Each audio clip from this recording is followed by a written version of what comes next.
Hello, and welcome to episode 69 of the Wine Educate podcast. I'm your host, Joanne Close. We are continuing our Laws of Burgundy series, and today we're going to talk about the history here and how Burgundy ended up the way it is today with so much fragmentation. Okay. This is really interesting stuff. I really enjoy talking about this because it definitely helps you understand why Burgundy is the way it is today.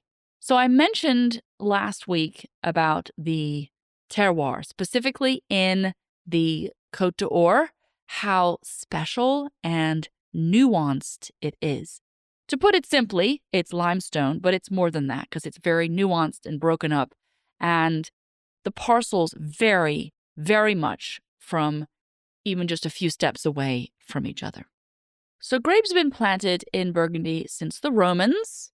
The Romans went around and they really planted grapes everywhere, and Burgundy was no exception. But the folks that had the most influence here in this region just so happened to be the monks. The benefits that the monks had was they owned the land, they had the cellars, they took notes, right? They recorded how the wine tasted from certain parcels. And over many years, they discovered where the best sites were, and they recorded it. So I find this really remarkable, super interesting, that the monks had all these records. I imagine they had this elaborate library and they're all stacked up. Hundreds of years of research and data that reflected the quality they found in the vines.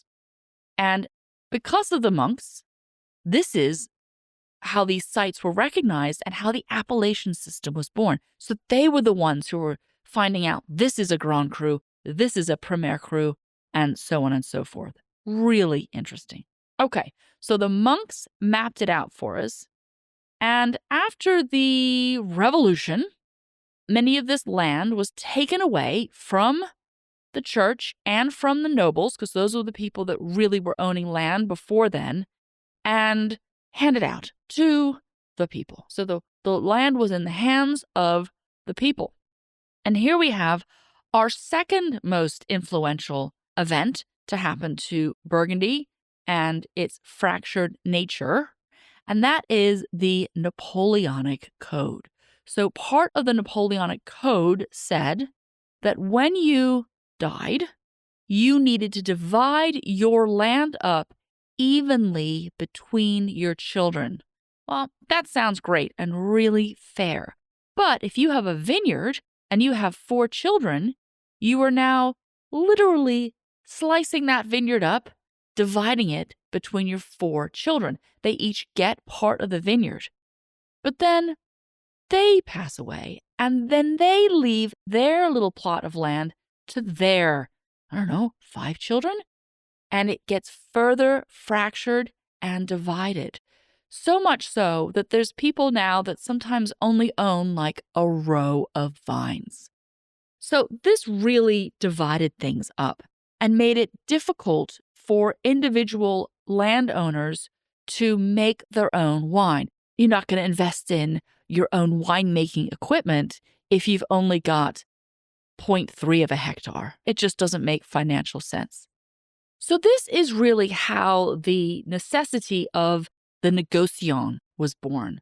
So the négociants would buy grapes, still do buy grapes, from many different growers and then make wine under their own label.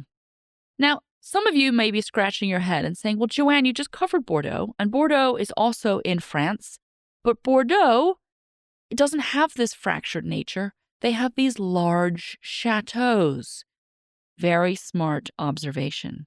So at the time, Bordeaux was much wealthier than Burgundy and had the capital and the know-how to stay as large chateaus because they figured out that instead of physically dividing up the land, you could give shares to the individuals and still keep the land all under the name of a single chateau. So that is what happened there.